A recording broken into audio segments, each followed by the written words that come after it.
রমজান মাস চলে এসেছে আর এই সময়ে অনেকেই ভাবেন অল্প পুঁজিতে যদি কিছু একটা করা যেত বাড়তি কিছু আয় হতো। তো আজকে আমরা ঠিক এই ব্যাপারটাই সহজ করে দেখব।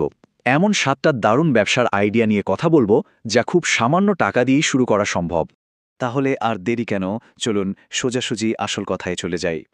এই পবিত্র মাসটা কিন্তু শুধু ইবাদতের নয়, সাথে করে ব্যবসারও দারুণ কিছু সুযোগ নিয়ে আসে। সেই সুযোগগুলো কিভাবে কাজে লাগিয়ে লাভ করা যায় সেটাই এখন আমরা দেখব। দেখুন, পুরো ব্যাপারটার পেছনে কিন্তু একটা সহজ সত্যি কাজ করে। রমজান মাসে আমাদের সবারই কেনাকাটার হাতটা একটু খুলেই যায়, খরচও বেড়ে যায়। আর ঠিক এই বাড়তি খরচের মধ্যেই কিন্তু লুকিয়ে আছে ব্যবসার মূল সুযোগটা। আচ্ছা, বেশিরভাগ মানুষ ভাবে টাকা নেই তাই ব্যবসা হচ্ছে না। কিন্তু আসল বাধাটা কিন্তু টাকা না। আসল বাধা হলো লজ্জা আর দ্বিধা। মানে, লোকে কি বলবে এই চিন্তা। কিন্তু একটা কথা মাথায় রাখতে হবে, লজ্জা করে বসে থাকলে তো আর পকেট ভরবে না, তাই না? তো সবার আগে কথা বলা যাক এমন ব্যবসা নিয়ে যা ইফতারের টেবিলের সাথে ওতপ্রোতভাবে জড়িত, মানে জিভে জল আনা সব মুখরোচক খাবার দাবারের ব্যবসা। আমাদের প্রথম আইডিয়াটা হলো একদম ক্লাসিক, ইফতারের ভাজা পড়ার দোকান। একবার ভাবুন তো, গরম গরম পেঁয়াজু, বেগুনি, আলুর চপ, এইসব ছাড়া কি বাঙালির ইফতার জমে? একদমই না। আর এই ব্যবসার সবচেয়ে মজার দিক হলো এর হিসেব, মানে বিনিয়োগটা খুবই সামান্য। ধরুন 1 কেজি ডাল আর কয়েক কেজি আলু কিনলেন, কিন্তু দিন শেষে লাভটা হবে প্রায় দ্বিগুণ। দারুণ না ব্যাপারটা? আর বিক্রি করার জন্য তো একটা জাদুকরি কথা আছেই, মামা গরম গরম পেঁয়াজু। এই একটা ডাকি কিন্তু যথেষ্ট। সারা দিন রোজা রাখার পর এমন গরম ভাজা পোড়া দেখলে কার না ভালো লাগে বলুন? আচ্ছা, ভাজা পোড়ার পরে তো ঠান্ডা কিছু একটা চাই, তাই না? তো আমাদের দ্বিতীয় আইডিয়াটা হলো একটা শরবতের দোকান।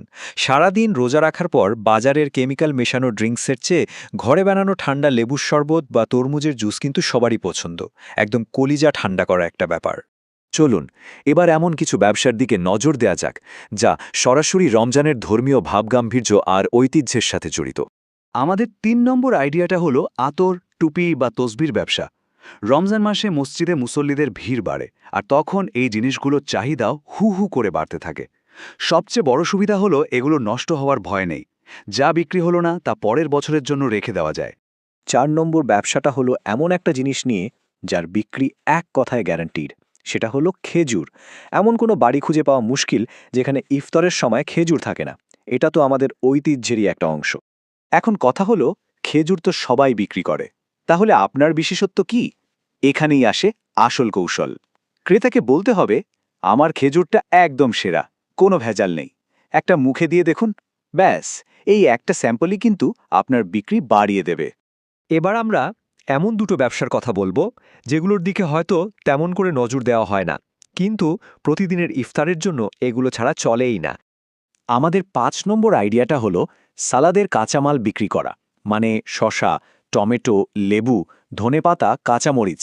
খেয়াল করে দেখবেন রমজানে এগুলোর দাম কেমন বেড়ে যায়। পাইকারি কিনে রাস্তার মোড়ে একটা চট বিছিয়ে বসলেই হলো, লাভ প্রায় দ্বিগুণ, আর বিনিয়োগ তো বলতে গেলে কিছুই না। আচ্ছা, এখনকার দিনে তো সবাই মোবাইলে ঈদ মুবারক লিখে পাঠিয়ে দেয়, তাই না? কিন্তু এইখানেই লুকিয়ে আছে আমাদের 6 নম্বর আইডিয়াটা, সুন্দর ডিজাইনের একটা ঈদ কার্ড। এই কপি পেস্টের যুগে হাতে লেখা একটা সুন্দর কার্ডের আবেদন কিন্তু একদমই অন্যরকম। এটা একটা দারুণ সুযোগ হতে পারে। আর এখন আমরা চলে এসেছি আমাদের তালিকার 7 নম্বর আইডিয়াতে। এটাকে বলা যেতে পারে রমজান মাসের ব্যবসার আসল সোনার খনি, বিশেষ করে শেষ 10 দিনের জন্য। ব্যবসাটা হলো ঈদের সেমাই আর তার আনুষাঙ্গিক জিনিসপত্রের, মানে খোলা লাচ্ছা সেমাই, চিনি, কিসমিস, বাদাম। এগুলো পাইকারি কিনে এনে সুন্দর করে ছোট ছোট প্যাকেটে বিক্রি করা। ঈদের আগের দিনগুলোতে বাজারের ভিড় ঠেলে কে আর যেতে চায় বলুন? আপনার টেবিলটা যদি বাড়ির কাছেই হয় তাহলে তো সোনাই সোহাগা। এই ব্যবসার সবচেয়ে বড় প্লাস পয়েন্ট হলো এটা পুরোটাই ক্যাশ টাকার ব্যবসা, কোনো বাকি নেই। আর চাঁদ রাতে, মানে ঈদের আগের রাতে, এর বিক্রি যে কী পরিমাণ বাড়ে তা কল্পনাও করা যায় না। আর বিক্রির কৌশলটাও খুব সহজ। শুধু বলতে হবে, খালাম্মা, এই সেমাইটা একদম খাঁটি ঘি দিয়ে ভাজা, মেহমানরা খেয়ে আপনার রান্নার তারিফ না করে পারবেই না। এই একটা কথাই কিন্তু ক্রেতার মন জয় করার জন্য যথেষ্ট।